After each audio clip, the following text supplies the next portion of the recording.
क्या एक आदमी जो कन्याकुमारी से लेकर 5000 किलोमीटर कश्मीर तक चल के ये रोज रोज कहता है कि इस देश को एक होना चाहिए, सबको समान दृष्टि से देखना चाहिए, क्या ये आदमी देश का अपमान कर सकता है? क्या ये आदमी एक वर्ग का अपमान कर सकता है?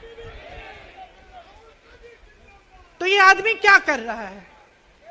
ये आपकी आवाज उठा रहा है। ये क्या कह रहा है? कह रहा है कि गरीबों को अपना हक दो, नौजवानों को अपना हक दो, महिलाओं को अपना हक दो। यही तो कह रहा है। और हक क्या है?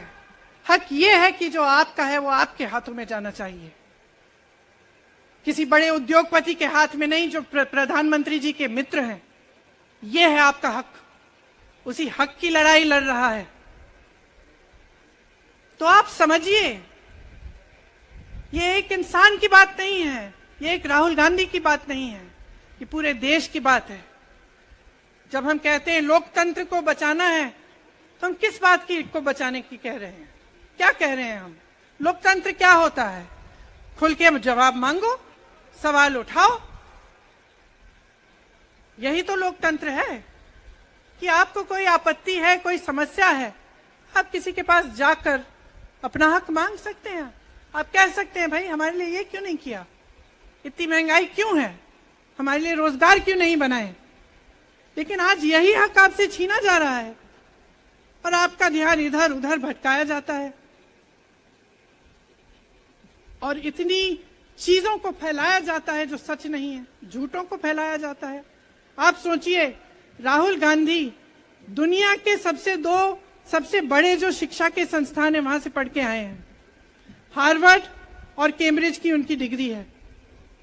कैम्ब्रिज से उन्होंने इकोनॉमिक्स में मास्टर्स डिग्री, एमफिल डिग्री उनको मिली। आप उसको पप्पू बनाते हैं। पूरे देश भर में आपकी सहायता के साथ मेरे मीडिया के दोस्तों, डिग्री आपने देखी नहीं, सच्चाई आपने देखा नहीं, उनको पप्पू बना दिया। फिर पता चला कि ये पप्पू तो यात्रा में निकल आया और पता चला कि ये तो पप्पू है ही नहीं। इसके साथ तो लाखों लोग चल रहे हैं। ये ईमानदार भी है,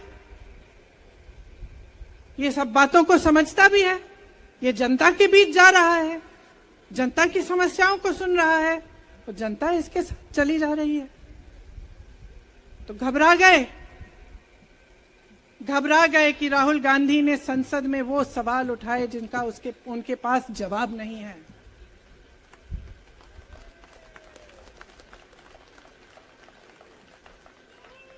क्या किया सुन लीजिए।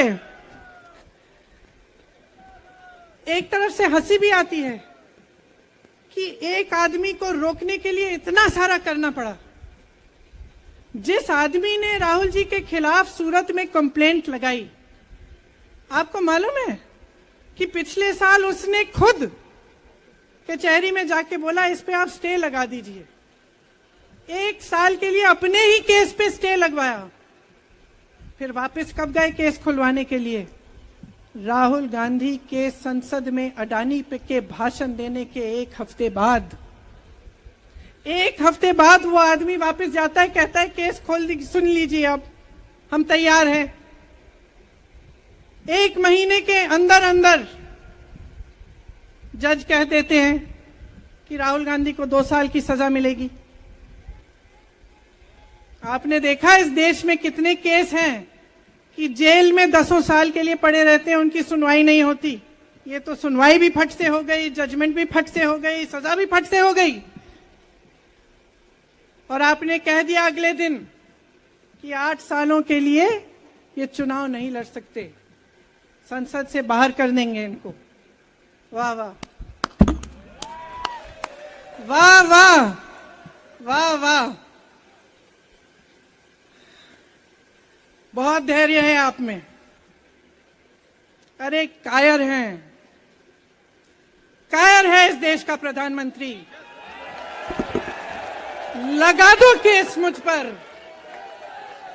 लगा दो केस मुझ पर, जेल ले जाओ मुझे भी, लेकिन सच्चाई ये है कि इस देश का प्रधानमंत्री कायर है।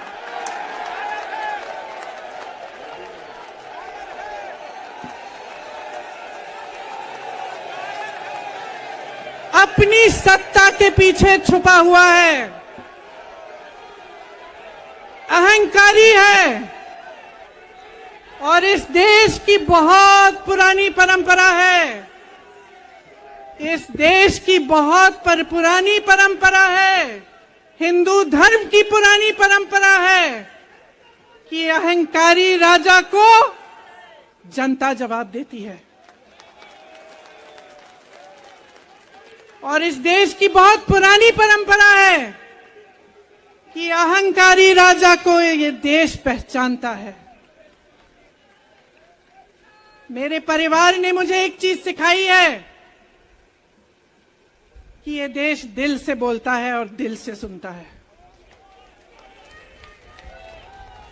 ये देश सच्चाई को पहचानता है, और मैं जानती हूं कि आज वो दिन है जब से सारा कुछ बदलने लगेगा।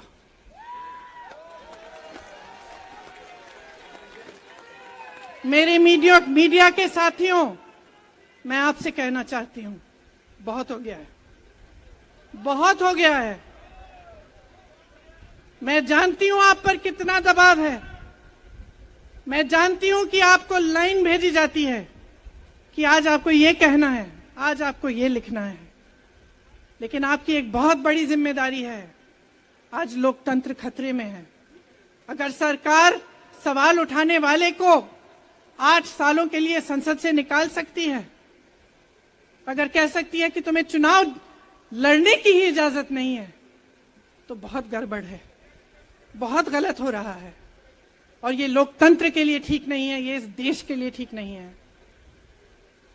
जब आप पत्रकार बने, शुरू में जब आप काम के लिए आए, तो आपके दिल में भी ये होगी बात कि देश के लिए मैं सच्चाई बोलूंगा, मैं सच्चाई बोलूंगी। आज आप बोल नहीं पा रहे हैं, हिम्मत करिए, खड़े हो जाइए आप भी। और जैसे खड़गे जी ने कहा कि तमाम पार्टियों ने आज अपनी आवाज उठाई है, उनका हम सब धन्यवाद देते हैं। और हम सबको एक होना पड़ेगा, इसलिए होना पड़ेगा क्योंकि आज ये देश खतरे में है। आज इस देश की सारी संपत्ति एक आदमी को सौंपी जा रही है, और उस आदमी को बचाने के लिए पूरी सरकार खड़ी हो जाती है।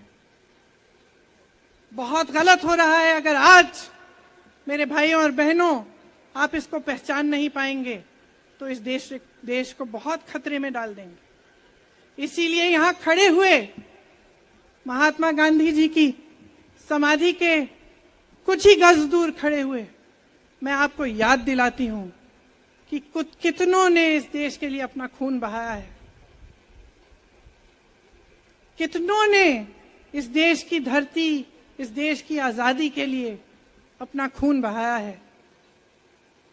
ये अफसर हैं यहाँ तैनात खड़े हैं, इसी तरह से इनके भाई सरहद पे खड़े होते हैं हमारे लिए, आज भी अपना खून बहा रहे हैं। क्या इसके लिए, क्या अडानी जी के लिए,